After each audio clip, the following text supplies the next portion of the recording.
Assalamualaikum warahmatullahi wabarakatuh. Perkenalkan, nama saya Rasmara Aulia Faizatul Karim dengan nomor NIM 2502021110167. Baik, di sini saya akan memenuhi tugas dari mata kuliah pengantar ilmu hukum dengan dosen pengampu Bapak Mustafa Kuliah SH. Baik, di sini saya akan menjelaskan 15 asas-asas hukum, 6 aliran hukum dan pengertiannya, dan 6 penafsiran hukum. Yang pertama, saya akan menjelaskan tentang 15 asas-asas hukum. Yang pertama, asas legalitas, artinya tiada suatu perbuatan dapat dipidana tanpa ada undang-undang yang mengaturnya terlebih dahulu. Penting dalam hukum pidana. Dan yang kedua adalah lex superior dragot legi inferiori, yang artinya peraturan perundang-undangan yang lebih tinggi mengesampingkan peraturan perundang-undangan yang lebih rendah, asas hierarki. Dan yang ketiga, lex specialis dragot legi generalis, yang artinya peraturan yang khusus mengesampingkan peraturan yang umum.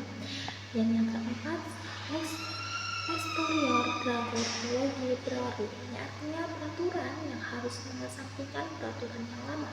Dan yang kelima, asas non retroaktif, undang-undang tidak berlaku surut, yang artinya undang-undang hanya berlaku untuk peristiwa yang terjadi setelah peraturan itu diundangkan, kecuali ditentukan lain untuk kepentingan umum.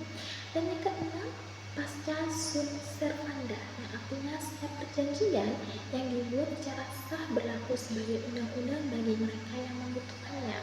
Dan yang ketujuh, asas konsekualisme, yang artinya perjanjian sudah ada sejak tercapainya kesepakatan dari para pihak tanpa memerlukan formalitas tertentu kecuali ditentukan lain oleh undang-undang. Dan yang kedelapan, asas itikat baik, yaitu setiap orang, terutama dalam membuat dan melaksanakan perjanjian, harus bertindak jujur dan tulus. Dan yang sembilan yaitu asas praduga tak bersalah, yang artinya seseorang dianggap tidak bersalah sampai ada putusan pengadilan yang berkekuatan hukum tetap yang menyatakan kesalahannya. Dan yang 10, asas tiada pidana tanpa kesalahan, yang artinya hukuman pidana hanya dapat dijatuhkan jika pelaku memiliki unsur kesalahan baik yang disengaja maupun tidak disengaja, penting dalam hukum pidana. Dan yang ke-11, asas non bis in idem, yang artinya seseorang tidak boleh diadili dua kali untuk perkara yang sama yang telah diputus dengan putusan yang berkekuatan hukum tetap. Dan yang ke-12, eido et altera partem, yang artinya hakim harus mendengarkan keterangan dari kedua belah pihak yang bersengketa dalam persidangan.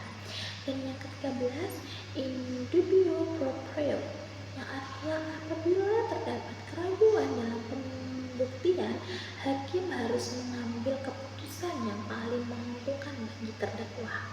Dan yang ke-14, equality before the law, yang artinya setiap orang memiliki kedudukan yang sama di hadapan hukum tanpa terkecuali.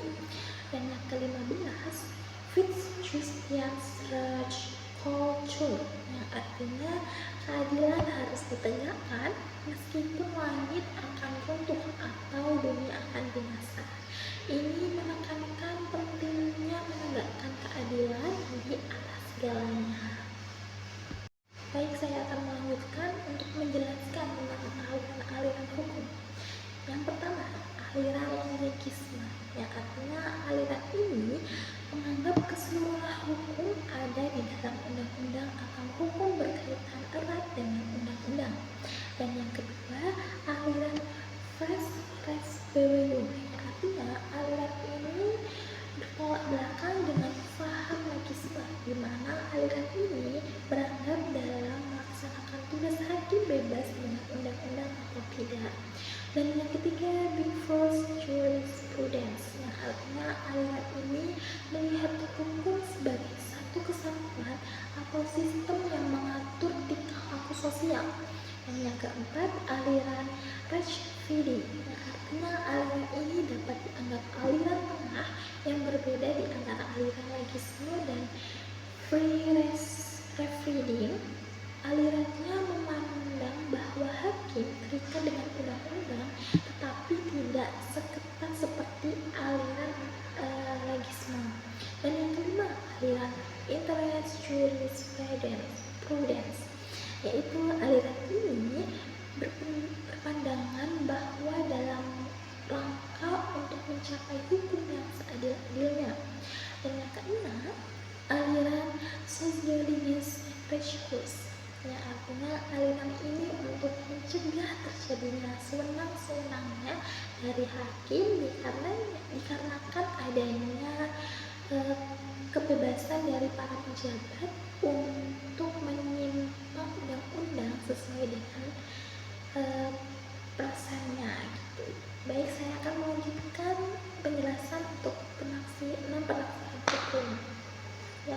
Yang pertama itu penafsiran historis, yang di sini penafsiran yang didasarkan sejarah, latar belakang dan proses pembentukannya undang-undang tersebut. Dan yang kedua, penafsiran nasional, yang melihat sesuai atau tidaknya suatu aturan hukum dengan sistem hukum yang sedang berlaku. Dan yang ketiga, penafsiran sistematis. Penafsiran ini melihat susunan berhubungan dengan bunyi pasal-pasal lainnya dengan satu undang-undang dengan undang-undang yang lainnya. Dan yang keempat, penafsiran sosiologis. Penafsiran dengan mengingat maksud dan tujuan undang-undang dikarenakan kebutuhan manusia yang selalu berubah-ubah. Dan yang kelima, penafsiran ekstensif, yaitu kata-kata dalam peraturan dapat diklarifikasikan menjadi bagian dari aturan hukum tersebut. Dan yang keenam, yang terakhir, penafsiran restriktif, penafsiran dengan membatasi arti kata-kata dalam peraturan itu, misalnya kerugian tidak termasuk kerugian yang tidak berwujud seperti sakit, cacat, atau sebagainya. Sekian dari saya, semoga itu bermanfaat. Wassalamualaikum warahmatullahi wabarakatuh.